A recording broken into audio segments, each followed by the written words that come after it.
So welcome to Football Fanatics. और according to famous Spanish journalist Gerard Romero ने bomb फाड़ा है। उन्होंने इस बॉम्ब में कहा है कि बार्सिलोना के सपोर्टिंग डायरेक्टर डेको की मुलाकात हुई है, मीटिंग हुई है एर्लिंग हालैंड के जो एजेंट है उनके साथ।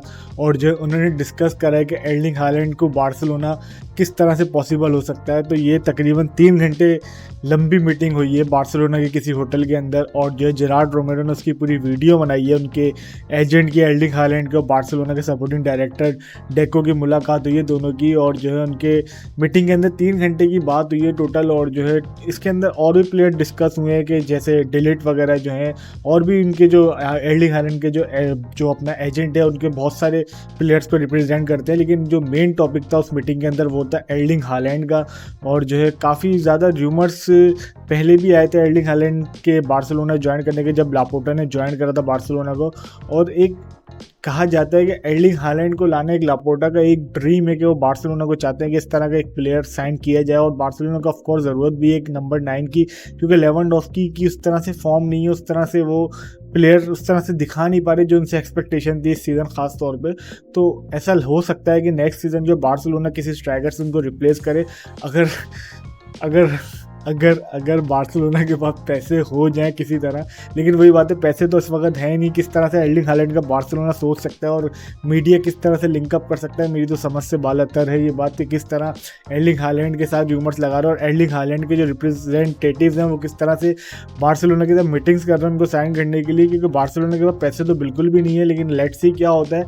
और जो है उस मीटिंग के अंदर की बात कर लें तो उस मीटिंग के अंदर ये हुआ कि बार्सिलोना ने उनको ऑफर करी है कि हम अपने 2 जो मेन प्लेयर्स हैं उनको सेल आउट करेंगे और उनसे जो पैसा आएगा हम वो एर्लिंग हालैंड के ऊपर इन्वेस्ट करेंगे और जो है उनके ऊपर ट्रांसफ़र फीस के ऊपर उसकी इन्वेस्ट करेंगे। लेकिन अगर मैं आपको एक बात बता दूं कि 2025 तक जो है एर्लिंग हालैंड की जो है रिलीज़ क्लॉज है जो 175 मिलियन की, वो 2025 के अंदर रिलीज़ क्लॉज एक्टिव होगी 175 मिलियन की। तो अगर बार्सिलोना सिटी से आस्क करेगा उनको ख़रीदने के लिए इस सीज़न के एंड के बाद, तो देखना पड़ेगा कि मैनचेस्टर सिटी उनसे कितने पैसे डिमांड करता है।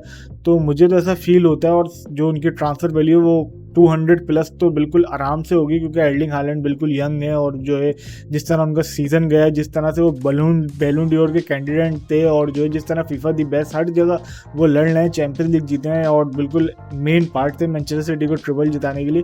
तो मैनचेस्टर सिटी ऑफकोर्स आस्क करेगा कि 200 प्लस। और बार्सिलोना कहाँ से लाएगा 200 प्लस, मेरी तो समझ से बाहर है कि कितने प्लेयर बार्सिलोना मतलब अपने सेल आउट करेगा।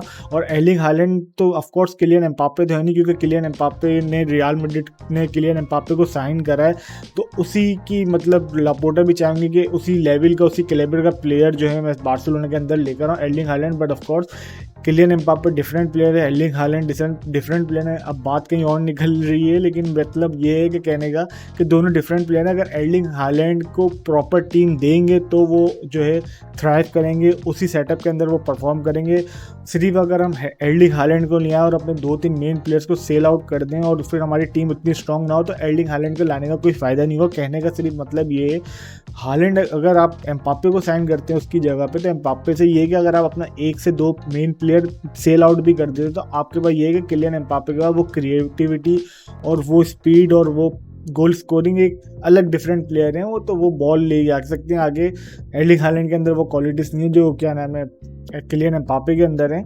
सो अगर एर्लिंग हालैंड को बार्सिलोना ने स्पॉट साइन करना है तो उसके लिए बहुत स्ट्रॉन्ग टीम उनके इर्द गिर्द बनानी पड़ेगी, फिर ही जाके वो थ्राइव कर सकते हैं। जिस तरह से आपने देखा है सिटी के अंदर केडीबी उनके कितने बेस्ट फ्रेंड है, कितने मेन पार्टनर हैं। लास्ट मैच में उन्होंने आपके सामने 5 गोल स्कोर करा, जिसमें से जो है एर्लिंग केडीबी ने उनको तकरीबन ऑलमोस्ट सारे असिस्ट जो है केडीबी ने उनको लिए क्रिएट करके दिए। तो बार्सिलोना में केविन डी ब्रुयने जैसा तो कोई ऑफकोर्स प्लेयर है भी नहीं इस वक्त। तो देखना पड़ेगा किस तरह से एर्लिंग हालैंड अगर बार्सिलोना समहाउ अगर साइन कर भी लेता है तो किस तरह वर्कआउट करेगा देखी जाएगी। तो हालैंड की बात को यहीं रोक के जाओ फिलिक्स की बात कर लेंगे जल्दी से। जाओ फिलिक्स का बार्सिलोना ने जो है बात करी है एटलेटिको मैड्रिड से, और एटलेटिको मैड्रिड चाहता है कि हम जो है जाओ फिलिक्स को सेल कर रहे हैं और 70 से 80 मिलियन यूरो बार्सिलोना से मांग रहे हैं वो।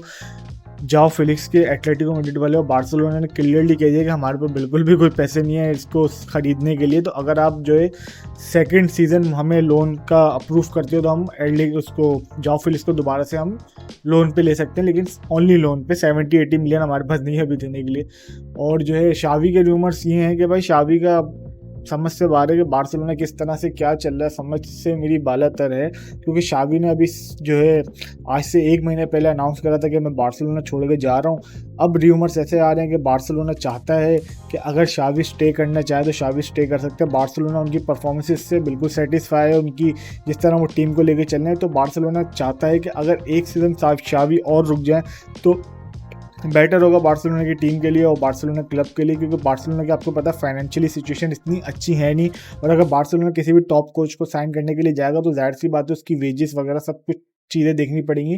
तो बार्सिलोना चाहता है कि उनके नेक्स्ट सीज़न तक उनके हालात जो हैं और बेहतर हो सकते हैं जब तक शावी टेक ओवर करें और जब तक शावी टीम को लेके चले आगे। तो लेट्स सी क्या होता है, क्योंकि हांसी फ्लिक भी तरस रहे हैं बार्सिलोना को ज्वाइन करने के लिए कि किसी तरह वो, क्योंकि आपकी ने देखा होगा किस तरह स्ट्रॉन्ग रूमर्स उनके आ रहे हैं हांसी फ्लिक के रोज़ाना की बेसिस के ऊपर, किस तरह वो बार्सिलोना को डेस्परेटली जो है कोच करना चाहते हैं। तो लेट्स सी क्या होता है। अब के डेको ने भी अभी इंटरव्यू के अंदर यही बोला कि शावी से हम पूरे तरीके से सेटिस्फाई थे, अगर शावी जा रहे हैं तो उनकी अपना डिसीजन है, क्लब की ने कोई इनसे ज़बरदस्ती नहीं करी है, क्लब ने उनको जाने के लिए नहीं बोला। तो लेट्स सी क्या होता है, शावी ही रहते हैं नेक्स्ट सीज़न, ये शावी चले जाएंगे, हांसी फ्लिक आएंगे, ये तो वक्त ही बताएगा आने वाला। बट ये है कि हांसी फ्लिक शावी दोनों में से कोई ऐसा लग रहा है कि कंटिन्यू करेगा, या तो शावी कंटिन्यू करेंगे या हांसी फ्लिक की इस वक्त सबसे ज़्यादा रूमर सुनी गई यार जॉब के साथ बार्सिलोना की। तो लेट्स सी क्या होता है। तो कमेंट सेक्शन के अंदर बताओ कि एर्लिंग हालैंड का क्या होगा, बार्सिलोना आएंगे या सिटी में स्टे करेंगे, और जो है शावी रहेंगे कोच नेक्स्ट सीज़न बार्सिलोना के, या जो है बार्सिलोना कोई नया साइन करेगा। कमेंट सेक्शन के अंदर बताओ। वीडियो को लाइक चेक कर देना, चैनल